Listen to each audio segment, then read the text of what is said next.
Step outside. Yate, everyone. Thank you all for being here this evening. We have an exciting 1 hour with the beautiful David Player. Before we get started, as always, we want to acknowledge our ancestors, the people that were here before us in Ogopoge Owinge, also known as Santa Fe, and all the places you're beaming in from. We acknowledge the ancestors of your lands as well. Thank you for being with us tonight. We are so excited. I learned of Mr. David Player from Jill from UNM. I ran across her about a year ago and she said, "You really need to get David Player on your show. He's got a lot to share." So I said, "Well, give me his contact details," which of course she did. So I emailed David and we started a conversation on email. And David agreed to come and share his experiences in humanities, education, and of course, linguistics and all that kind of good stuff. So thank you for joining us. David is a Louisiana native and is a first year lecturer in the ASL and Deaf Studies program at California State University in Sacramento. David holds an MA in linguistics from the University of New Mexico, where his research focuses on the sociolinguistics of sign language variations, language ideologies and policies, and linguistic bias. Please welcome David Player. David, tell us about yourself. Give us a little context. Yeah, thanks. Let's see. Where do I start? Ugh. I'm not going to go into a long story. I'll keep it brief. Um, I'm from Shreveport, Louisiana.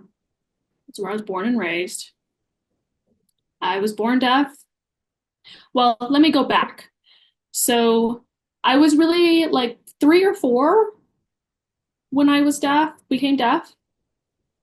And my first identity is actually Black. I identify as Black first. I went to my community church, and at that time, it was a Black church, full of hearing people, of course, lots of singing. I didn't understand the words or the songs. I just kind of sat there and observed it all, but I didn't get to actually grasp it all. So I went ahead and looked for a deaf church within my community. So saw a lot of signing happening and tripped me out. But later on, I learned the word deaf and that there was a sign language associated to it. Because again, before, back in the day, they used signing exact English or C. So it was a very different type of signing and a very different modality, but it was access and it was fascinating. So I was able to kind of go back and forth between the deaf and the hearing world. I did attend a mainstream school. I graduated from there. I went to Gallaudet University for a short time. So it was about 2003 to 2005 I was there, but I left Gallaudet for financial reasons. Um, I went off to work for a little bit, just kind of, went with the flow of life. And then I decided I want to go back to school. So I went to a community college for a little bit, graduated with 2 associate degrees from there in the STEM fields. Again, I was really, really focused on IT. I wanted to be in the web development field. And that led me to find Rochester Institute of Technology. So I got there, still not feeling it. I knew this wasn't the right vibes for me. So I went and graduated with a bachelor's degree in sociology and criminology. That was kind of the fields I was looking at, or anthropology, excuse me, the interpreter. So I graduated from with that. Then I kind of just went about life again, was thinking about my master's, wasn't sure what to do, but I heard about University of New Mexico. Um, Again, I wanted to attend Gallaudet, but I just wasn't sure if I could do it financially. So I decided to apply to UNM. I was accepted into the program. Let's see, that was in 2020. Wow, time really goes fast. A blink of an eye, dang. Yeah, it was 2020. So it was before the pandemic started. Um, I really had no idea what I was doing, but I drove over to New Mexico, stayed there for 3 years, graduated with my master's. Now I moved here. It's been just about a year, almost 2 years. Again, time goes real fast. And I've just been working here at Sac State um, in deaf studies and the ASL program. I do teach ASL 1 and fingerspelling. And next semester, I'll be teaching ASL 1 and classifiers. So those are the few classes that I'm lecturing on right now. I also work on the oppression and allyship. That is also what I've been working on. Um, so yeah, I'm super excited and just glad to be here, though. So that's a bit about me. I'm going to try not to say the word over and over. Awesome, awesome, awesome, awesome, awesome. So I'm going to say it there. That's it. I'm going to try to get more creative in my responses with you. Beautiful. I love it. So what I'm really curious about with you is the ASL linguistics. When did that start? I know there was a gentleman by the name of Stokey that showed up and did a lot of research about ASL being an actual language with the formal structures of phonology, the phonology tree of what people term phonology, morphology, and morphemes, pragmatics, semantics, and all of those structures. Can you talk to us about the little bit about the history of how did that start? When did it start? Because I know there was C2, there was C1, there was Pidgin signed English, there was CASE, conceptually accurate signed English, and of course the Rochester method, finger spelling, and then transliteration. Some people love transliteration. How does all of that fit in? Can you just give us a little bit of an education about what that looks like historically to contemporary? Like, where are we now today?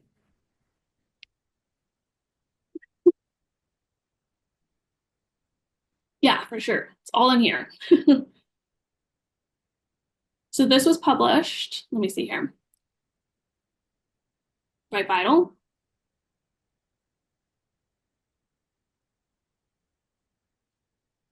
There's various authors here that it's published by, but the top name is, hold on one second, the interpreter's locked it. Cecil. Yep. Seal Lucas. And this is the sign name that you'll see for Seal Lucas here. And I'll explain why that person has that sign name here in a second.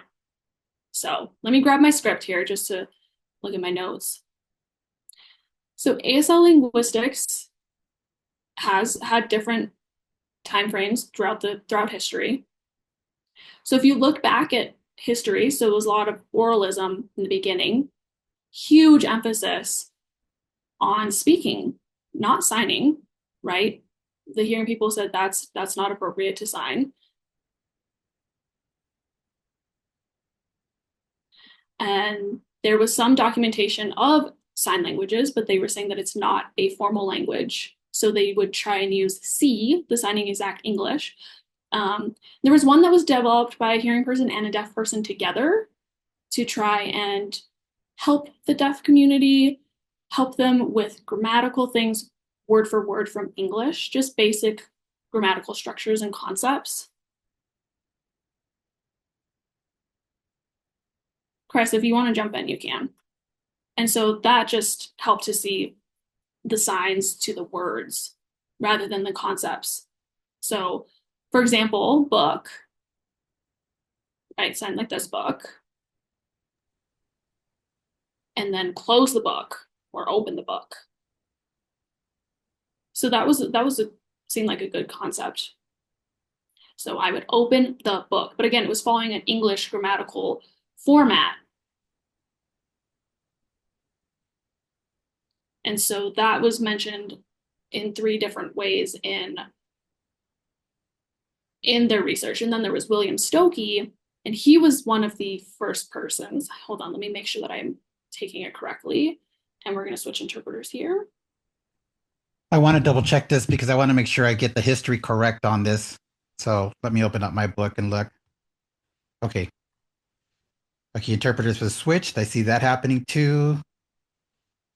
Okay, so with William Stokey, and then after William Stokey was Dorothy Casterline, and then Carl Kronberg. So I'll mention those 3 names. If you search ASL Linguistics, or if you want to understand where ASL Linguistics originated, the emphasis is on William Stokey, but you're going to want to include those other 2 names. And yes, William Stokey was hearing. Remember, that's Dorothy Casterline and Carl Kronenberg. So this concept really took off. William Stokey was an English professor. This is confusing and interesting, right? A hearing English professor working at Gallaudet. However, this professor noticed that when deaf people were amongst each other, the signing style of grammar was different. Of course, being an English teacher, he was familiar with the English language structure. And so he came up with the claim that deaf people are code switching, that they're bilingual, that American Sign Language is different than English. And he realized that the signs, when ASL was sign language written into English, it changed. It was different. When Dorothy or Carl got involved, I'm not really sure. I haven't researched that too deeply, but I have looked at, and I guess that information is available at Gallaudet to see how their work came together. They 3 contributed to this concept of ASL being its own language. And back to what I was saying, they noticed that there was a difference in the grammar in American Sign Language when it was being used by deaf people. Now, back in the days when the oral system was prevalent, deaf people were told not to sign, that it was too crude a form of communication. They considered gestures much more crude. And I'll give you an example. A gesture can be like, for example, eating something from a bowl, right? You would indicate it this way, or going to bed, you would say, right, putting your head down on a pillow, or waking up or yawning, right, would look like this. And those are gestures. Those are typically considered gestures. So this sign can be considered sleep. There's also this sign that signifies sleep, right? To do this could be waking up, right? You kind of yawn when you get up. And the English term for that is waking up. So there are gestures, and then there's signs in American Sign Language, and they're different. And they're used in conjunction sometimes. But again, with the American imperialistic attitude, having such an emphasis on the glory that is English and spoken language and sound versus crude visual gestures, they didn't want to take in or accept those gestures, which is why the educational system focused more on oralism. This had a profound impact on the deaf community. So when deaf people were out in public with friends, they wouldn't sign like they naturally or normally do. When being seen by others, they didn't want to be seen using sign language. They would avoid using sign language, and they would kind of hide their signs and use this more English form of signing. There's another person by the name of M.J. Benview, and M.J. Benview makes the point, and it's published, about the grammatical structure. And it's interesting because MJ is also from Louisiana, where I'm from. I forget what town exactly MJ is from. I'm in the northern part. I'm from the northern part of Louisiana, and MJ Benevue is from the southern part of Louisiana. And her claims that was when Carl, Dorothy, and Stokey were working on this together, they did find that there was grammar, and there was a discussion about, no, there isn't this ASL grammar. It's just how deaf people sign, but they have to sign ASL in the English format. And so through more reading, reading this linguistics book and other books. Now, also, again, this is the 5th edition. I can't speak for what's in the 1st edition or the other iterations between that. But in doing an in-depth research about language, the discussion again about it being a different grammar or being English, there's a big impact in the discovery. And that is, for example, you asked me ASL linguistics. Not only do these words show up here, they show up in other places. And this is what I want to get to. You mentioned phonetics. You mentioned morphology, phonology, all those different pieces of words, syntax, semantics. Also, you asked about pragmatics and social linguistics, right? And this is what I'm getting to. Psycholinguistics, applied linguistics, all of that is inherent to American Sign Language, and it's in this book. It's a part of American Sign Language linguistics. So, and this is back in 1975 when it was published. And something that I find wild, really wild, is that in 1975, the civil rights movement was also happening around that same time. So when we look at that time frame from the 50s to 1965, that's when the vote was passed for civil rights. This book was published, or these findings were published closely after. So I don't know, I feel like there's some kind of interesting connection there. And I think they're relevant to each other. And so the point that I want to make is that when I moved to New Mexico for grad school, there was a conversation about who was founding the interpreting program there at the University of Mexico, and that was Phyllis,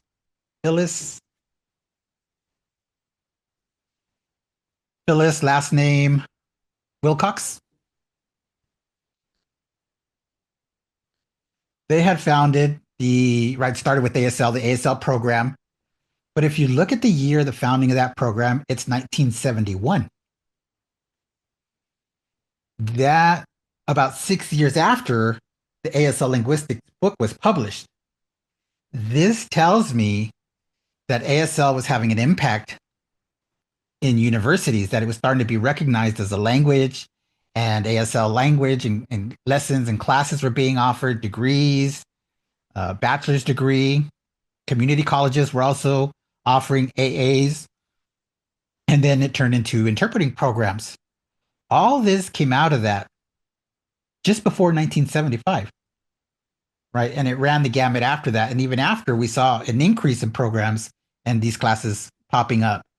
So that tells me that ASL grammar has a lot of power, or had a lot of power at that time.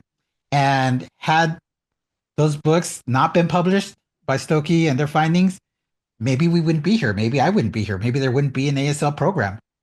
Maybe things would be different. Yeah, I've studied Stokey a little bit, and definitely an interesting story there. What little bit I know about William Stokey, and what a pioneer. There's just a few of those in various cultures that pop up every so often, just really rare beings that see something and stay with it, despite the adversity that comes with it as well. I mean, being a hearing person on a deaf campus, I'm sure came with its beauty and challenges at the same time. So, reading your bio, I see that you studied at the University of New Mexico, UNM, and Right. I saw that you studied a little bit about some of the variations in signing vernacular and dialect. So what I'd like to hear about is what is the difference in your native homelands of Louisiana and New Mexico? And can you talk to us a little bit about vernacular and dialect and sign language? Because I know there's that in all languages. There's just that goes with a lot of with the attitude about, you know, the way people come up with signing stuff. So thanks. Right. Well, Tosh, I'll go back to signing styles in Louisiana. I should say I grew up mainstream, and that's in hearing schools. But with other friends that were at a deaf school in Louisiana, the ones that I grew up with, I learned from them because they were very, very fluent in signing. And I learned from those friends more than I did at Gallaudet, right? After Gallaudet, I looked into that deeper. And so from what I can see, the differentiation that I can make between Louisiana, New Mexico, California, New York, these are all places I've been. And DC, even DC has its own uniqueness. Arkansas too. Arkansas, I've seen some differences there in the signing styles. I'm still trying to differentiate between them. And I can give you some examples. Like, for example, I worked at the School for the Deaf in Arkansas for a year. And Arkansas, we would have conversations. We would say, like, for example, what's the sign for birthday? Let me just ask you, Tosh, what's your sign for birthday?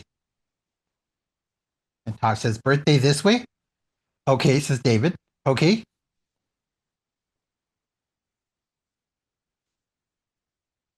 Tosh, your microphone's on mute. I'm sorry, I have to One of select the that. women that's on the show tonight is, her name is Arletta, and her sign name is Arletta. And she's Navajo, and she is on the Navajo reservation. And she taught me sign language when I was 11 years old. So she's here with us tonight. She's a beautiful, powerful elder. I just saw her a couple of days ago and went back to the reservation. She taught me birthday. Okay. That was on the Navajo reservation in Arizona. So I came to New Mexico and I saw birthday. So, yeah. So there's New Mexico and there's Arizona. And time lapse too, because that was when I was 13 years old, 11 years old to now was a lot of years in between that. So a lot of signing has changed, and I've noticed that as well. But when I'm home with Arletta, I sign the way she signs, the way she taught me, because she's the master, right? You'll probably meet her tonight when we finish. I'm going to invite everybody onto the show to come and talk to you and say hi and ask some questions. So you'll meet Arletta. Cool, cool. Cool. So growing up, I remember signing birthday, born day. I signed that way too, birthday. Later, when I was in Arkansas, they do this birthday, birthday. Yeah, birthday. That's how they sign birthday. So unique there. And those people are so proud of their unique sign. And I'm like, okay, really cool. What other signs might exist? I don't remember the other signs that they have that are different, but the one that stands out and is pretty vivid is birthday. And you're right, there's birthday, there's born day, birthday. Some people do birthday on the ear. I know there's another one. I'm not sure, but there's a couple more signs for birthday. Uh, so even just researching that sign, birthday, across the different states that I mentioned, right? There are variations for that sign to indicate birthday. And that speaks for itself. So some other examples that I can tell you. California, soon, right? New Mexico, I think, uses the same sign as soon. What is the sign for soon? What do you Okay. use to indicate soon? Something is soon happening. Okay, the way Arletta taught me soon was this. That was when I was 11 years old. The way I do soon now is like this. Okay, okay, okay. Soon, okay. Interesting. And that's one of the big reasons for that difference in New Mexican sign. Uh, I'll hold off on it a little bit. So in California, their sign for soon is like this: soon, soon on the nose, soon. Not that it stinks. It looks like it stinks, but it's soon, right? Soon, soon, something happening soon. And I saw that sign and I thought, okay, that's a California sign. So in New Mexico, not to correct you, right, it was this way soon. And that I learned from an ASL 4 interpreting student that I was teaching during COVID. I don't remember what happened. They needed faculty, and I wasn't supposed to teach. I didn't have a master's at that time. I was a graduate student. I was a research assistant. I was an RA, and they put me in as a student assistant, right? Due to COVID, the pandemic hit, and they needed someone. So there I was, and I was signing along in the class, and one of the interpreting students happened to do that sign, and I said, "Wait a minute, what's that sign?" I thought they were saying gum. I thought they were using the sign for gum. And then the student apologized, said, "Oh, no, no, I'm so sorry. I meant soon this way, right?" With that variation. And I said, "Oh, okay." But I remember what stood out is that that student said, "I used the wrong sign." And I had to correct him and say, "No, you're not using a wrong sign. You're using a sign that you use." They indicated to me that they used the wrong sign because it wasn't the sign that I, the teacher, was using. That really stood out in my mind. So later, I asked an interpreter, and then I met some other deaf people in New Mexico, and I asked them about their sign variations for that. And for example, a pretty common sign for corn, right? And let me check in first. What do you use for corn? Long time ago. Corn. Corn. Wow, Okay, okay. corn. Wow, look at that.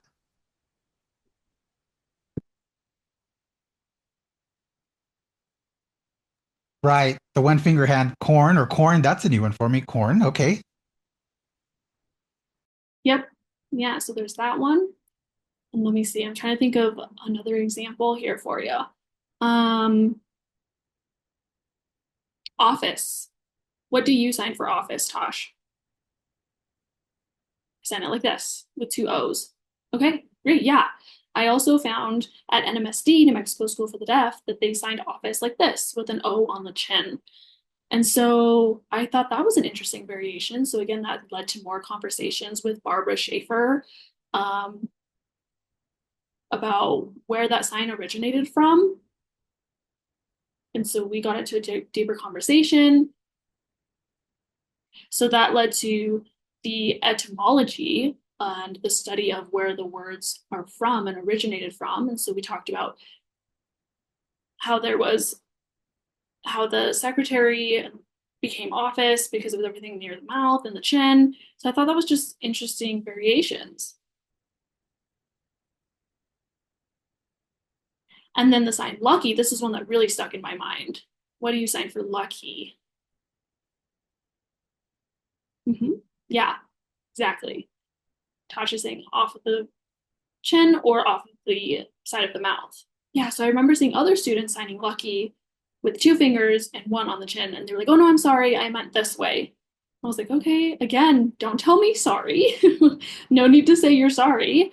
I'm just asking what you meant. That's all." Again, I didn't say that you were wrong or anything like that. So again, I just kept coming up with it stuck in my mind over and over again of this sign for lucky.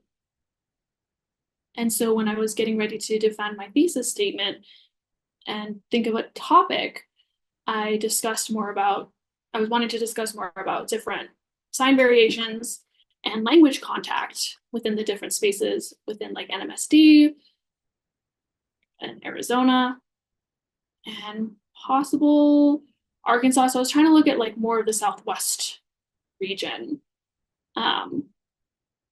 And so I knew the sign for lucky. I thought that was an interesting regional sign. But compared to other parts of the East Coast, they don't use that sign. Or in California, I don't think I've ever seen that sign either. And so I think it just came from the variation of lucky and chili, that differentiation. And so lucky became more of a sign based off of a coach's last name. And that was how they started using the sign lucky because it came from a person's name. But it became lexicalized and was used as a more standard popular. Right. Right. So I think I know I want to end our conversation early tonight because there's some really special people on tonight that I want on this screen. But so I want to ask you another question about this is for there's one guy that's on tonight he's my heart. He's a young brother. His name's Montana. And he wants to learn sign language. So I took him to meet Arletta on the reservation, and he himself is Navajo. So he'll probably pop up tonight. But he's on fire, he's 27 years old and he wants to learn sign, culture, and he's a cultured man already because he's a ceremonial guy. He lives the, Navajo traditional life as a 27-year-old. So he's like in our culture we call Che, Cheii, which means grandfather. Some people are young and they have that grandfather energy in them. They just have their ancestors are speaking through them. He's that kind of guy. So I want you to teach us what what makes sign language signs. Can you tell us the difference between iconic and arbitrary?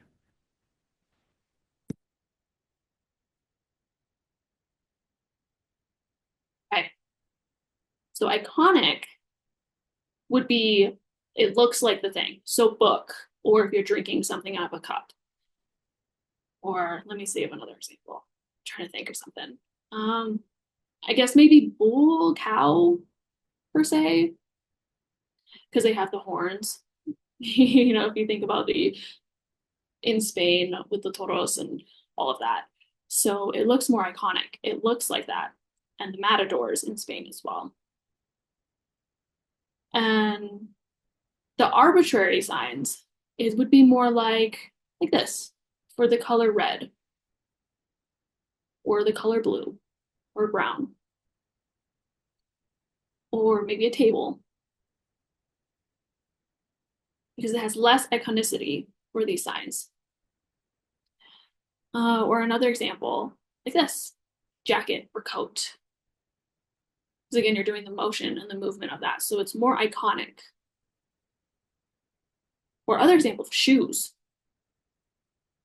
For shoes, again, it's not as iconic.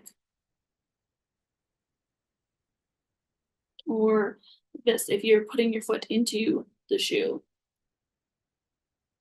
Let me see, it's the sandal, per se. Flip-flop be another example. Again, it's more arbitrary because our hand doesn't look exactly like a foot. Or shirt, right? Again, you can see what I'm doing. I'm holding up my shirt. Or maybe another example of sick. Again, because you have the two middle fingers, one on your forehead, one on your chest. Or afraid, intimidated. Or I'm trying to think of some other abstract, arbitrary signs. Oh, picture. Like this one would be more iconic, right? For camera, like I'm gonna take a picture. Again, it more leans towards a gesture, but picture itself is more arbitrary. School, also, it's another example. College, it's another example. That doesn't really look like the college building or facilities. Another sign would be university, coffee. So interesting enough, I sent one of my ASL students, again, they're just learning signs. So I was teaching them nice to meet you. And the student responded with nice to kiss you. And I was like, oh, this is, kiss, like, it's like two mouths meeting in the middle. And they're like, oh, quite embarrassed about their mistake there. Another student was trying to sign nice to meet you, and they signed it like this, like nice to date you. And again, I was like, oh, you and me dating? So I finger spelled it quite slowly for them to see the difference between meet you and date you. And of course, we burst into laughter after those innocent mistakes, but you can see how it could be confusing, meet and date. And so those type of signs are more arbitrary versus kiss would be a little bit more iconic. You can kind of see the two mouths meeting together. And nice, that sign too, nice or mean, cruel, things like that. Again, you add the facial expression to really show the negativity with cruel, or there's mad, sad. Those type of expression and emotion signs can be more explicit. Or something else that comes to mind is academic, different academic terms. Let me see, let me try and find an example of an academic term. Oh, here's one. Let me spell this correctly. Phonology.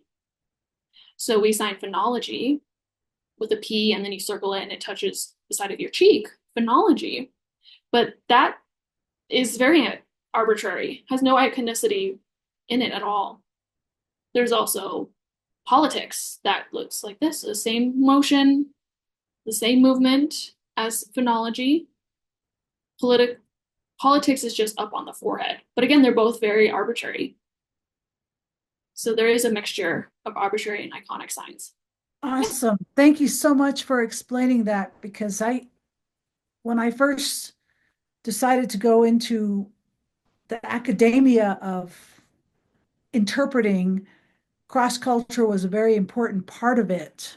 And I realized there was a lot of juxtapositions historically with education and with boarding schools and deaf schools and all of that, and then all the socialization that comes with that and cultural input. And tonight we have a very special brother elder in, and he's an elder from the Northern Cheyenne tribe.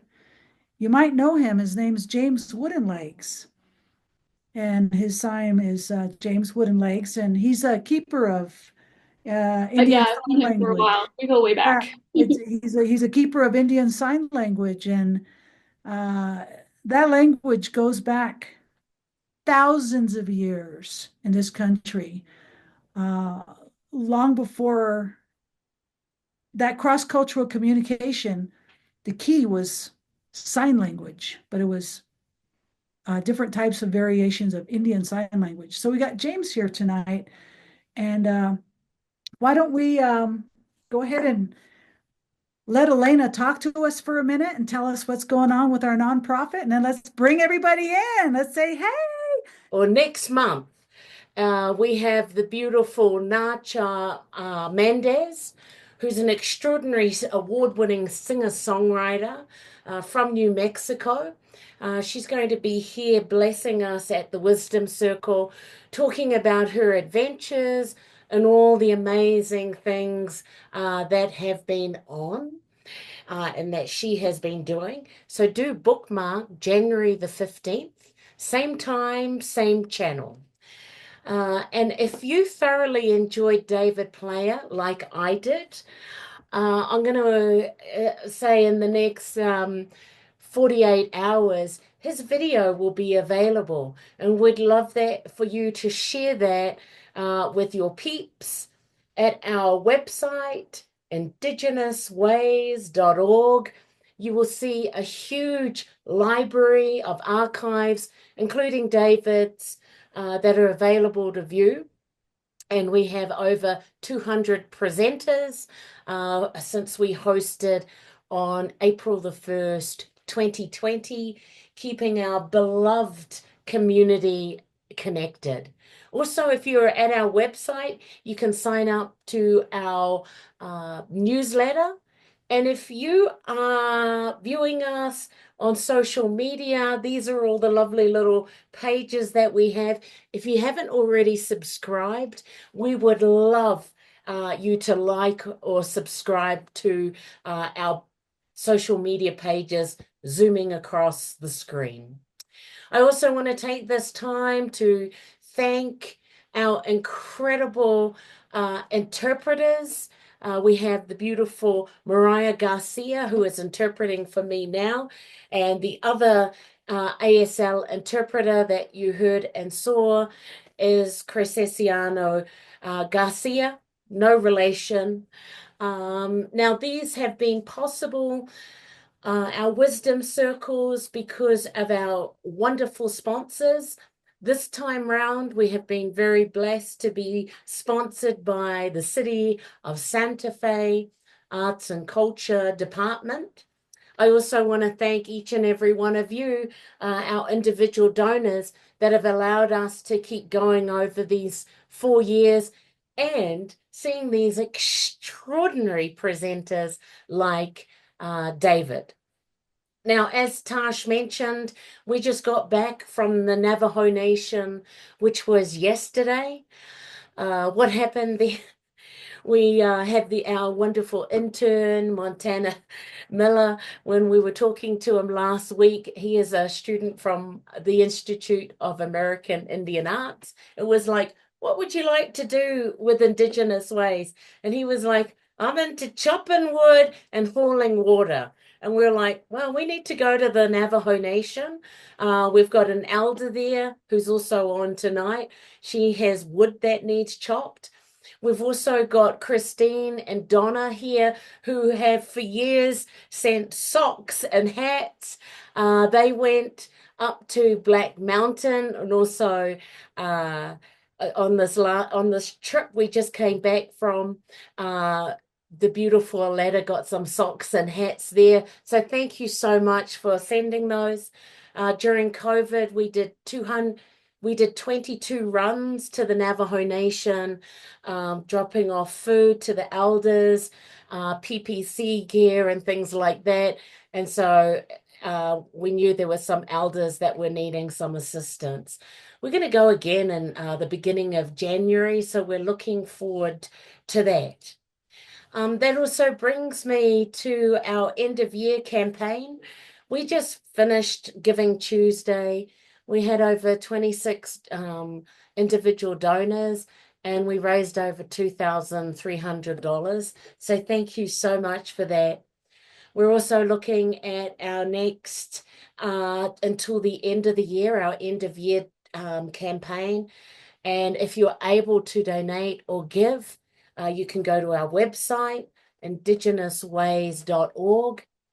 We also have PayPal and Venmo. And also, if you're not into any of those, we have our snail mail P.O. Box 4073, Santa Fe, New Mexico 87502. So that just helps us to continue doing these amazing programs that we have been doing. And if you're unable to give, we just want to see you and keep coming back. We have been doing the Wisdom Circle the third Wednesday of each month. So this is that wonderful time now where Tash will be coming back. And also, too, this is a wonderful opportunity if you want to as well. As for our audience, you can now access your camera to come back in if you want to speak to or have any incredible questions for the beautiful David Player. And David, if you're available, we would love you to come back. And if you're a little bit shy to turn on your camera, I totally understand. So what you can do is just type in the chat box and we can ask David if you have any questions. There is Christine. The elders were very happy with those beautiful warm socks. And Donna, thank you so, so much. Tash, I'm going to pass it back to you. Thank you. All rightio. Thank you so much. Me, Tosh, speaking here. So as we go around and talk, let's make sure we're saying who we are and who's speaking so we can be real clear. I just wanted to thank all of you here tonight. I would like to see all of you come in. Arletta, would love to see you. James Wooden Legs, come in. Terry Vincent. For now, let's say hi to Sierra and let's go around the room. Sierra, what's up?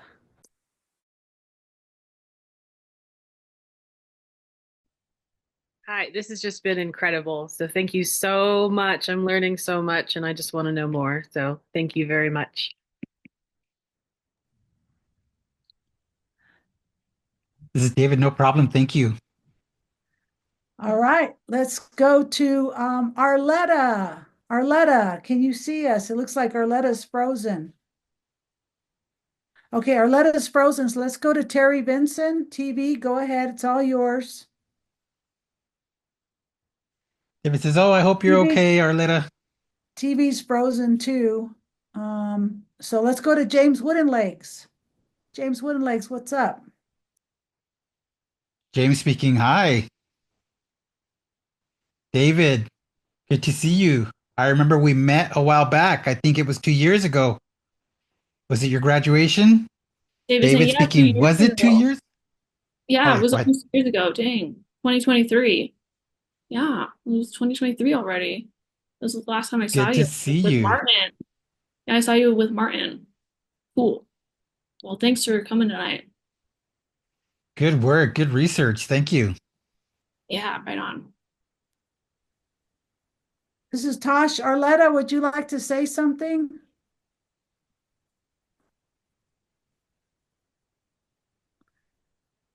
Arletta speaking. Hi. Hi, David. I just want to say hello. And amazing that they shared my picture. Elena shared my picture. That was a big surprise. Froze up. Yeah, it looks like she froze. Darn it. Okay, let's go quick. Let's go around the room. Let's say hi to Judy Shapiro. Judy. Judy is our board member, and I like to brag. I'm sorry, Judy. Judy is a federal Indian policy lawyer of 39 years. She has been working for the people. Judy, talk to us. Give us some of your words of wisdom or a Okay, so joke. Tell us a no joke. wisdom, but a question. And a question really for David. In talking about regional variations in sign, do you find that it tracks at all the variations in spoken language? Because we know that there are very different language patterns in different parts of the country, and I wonder if any of that is parallel. David speaking. I think it is. I believe so. Yes. Not only that, there's generational shift as well, right? People of a different age, depending on what region they are, speak differently than the younger folks. Younger people are now much more connected in the digital age. The same thing is happening in sign language because they are much more connected via video. It's now hard to separate those regional variances, but it's more obvious with the older generation because they're less in touch through digital means. And so they continue to use the sign language that they used growing up. And so we can see those differences more aptly in older generations. And then that's where the regional signs really stand out. So it's interesting that age has an impact. And so sometimes I myself am unsure, like when I see a variant from Louisiana and one from Arkansas, and I'm using them all, I'm trying to figure out, well, which one belonged where? So in New Mexico, those are easy to sign. Their signs are easy to identify because they're so unique. But when it comes with signs from Louisiana, I'm a little unsure. I'll have to dive deeper into that into the future to get a better distinction. But yeah. Thank you. All right. Terry, do you want to say something?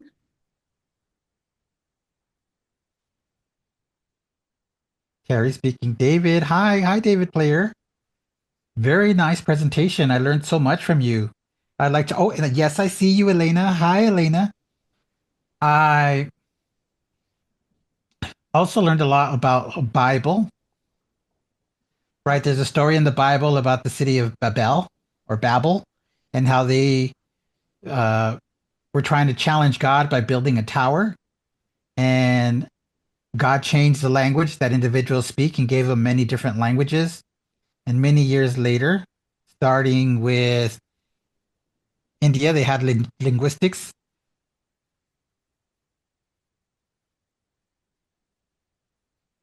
And so being here in New Mexico, I'd like to talk to you some more because I love talking about linguistics. So it's good to know you're local, David. David says, yeah, send me an email. So the sign for New Mexico, candy. See this sign right here, candy? We don't use this sign for candy. We use this sign for candy here, right? David saying, yeah, I've seen that for sweet or sugar. Yeah, yeah. Candy. And this is Terry. The thumb is in, right? Sugar has the thumb out, right? Or honey. But then Mhm. this one has the thumb in, and then right sugar, and then it's also your cute, which is a different sign. So cute, candy.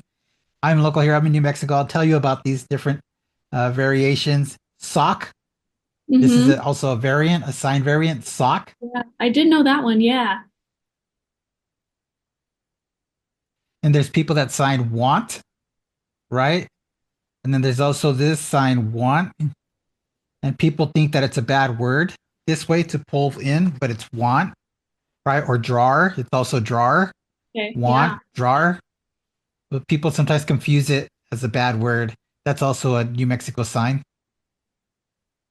You had mentioned another one, politics, right? Politics, Yeah. Yeah. Politics. Yeah. and then phonology or phonetics. And then this one, paranoid. Paranoid is also a different sign here. Paranoid, right? There's the I only twisting and see then there's paranoid, but the variant here, it. right? There is paranoid, paranoid.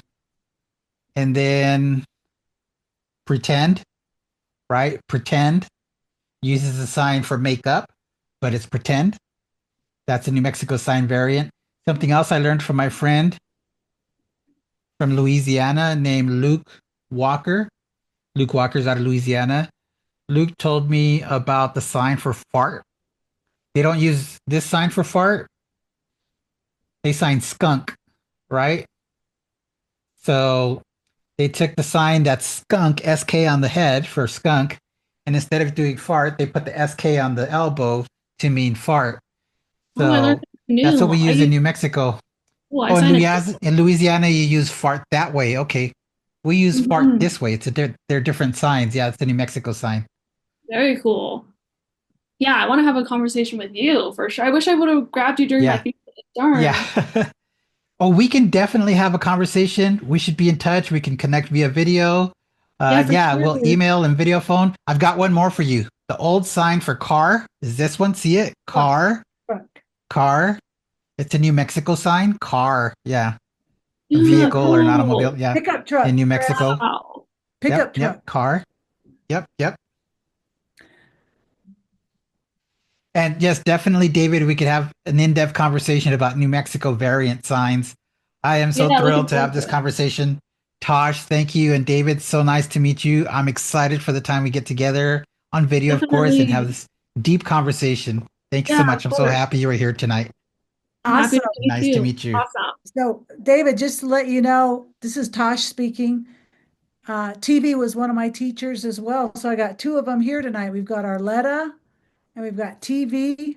And I've also got James Woodenlegs, who's teaching me Indian Sign Language. It's awesome.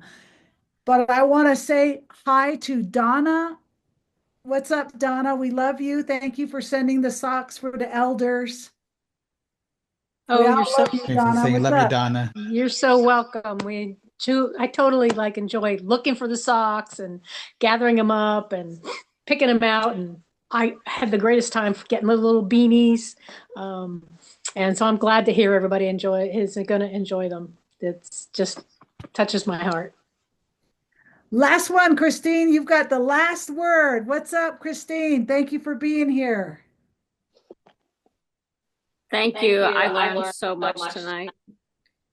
I'm always fascinated by differences in language, which now I know is really linguistics. I'm interested in reading that book. I only know a little bit of sign, but I'm very interested in learning more. So I'm motivated even more today to go out and find some place to practice. So next time I get together with Tasha and Elena, hopefully I can say something correctly and sign. Besides, thank you and I love you. Good luck, says David. All right. Thank you very much. This is Tasha's voice. Thank you, David. Thank you, all of us, for joining this tiny little, beautiful, intimate circle of wisdom. Thank you, everybody. Happy holidays. May you all be well. And David, do you see the message from our Navajo young brother, who I call our Che? Montana, do you want to come show your face real quick? Montana's here, and I just want to say, Montana, you're on the road to learning sign language. I'm going to hook you up with James Woodenlegs real soon. James Woodenlegs, meet Montana. He got a sign name from Arletta. Arletta gave him a sign name yesterday. This is Montana because he chopped wood for 4 hours for Arletta yesterday. And so he said, "What's my sign name?" And she went, "This is Montana." So Montana, you're sacred, brother. Thank you. We're taking you back a couple of weeks. Right Thank on. you. Yeah. James Woodenlegs said, nice, Montana. Right on. So I just want to take this time. We'll look forward to seeing you in 1 month's time, January the 15th, 6 to 7. Same time, same channel. Thank you, our interpreters. Thank you, each and every one of us. But let's give it up for the beautiful David Blair.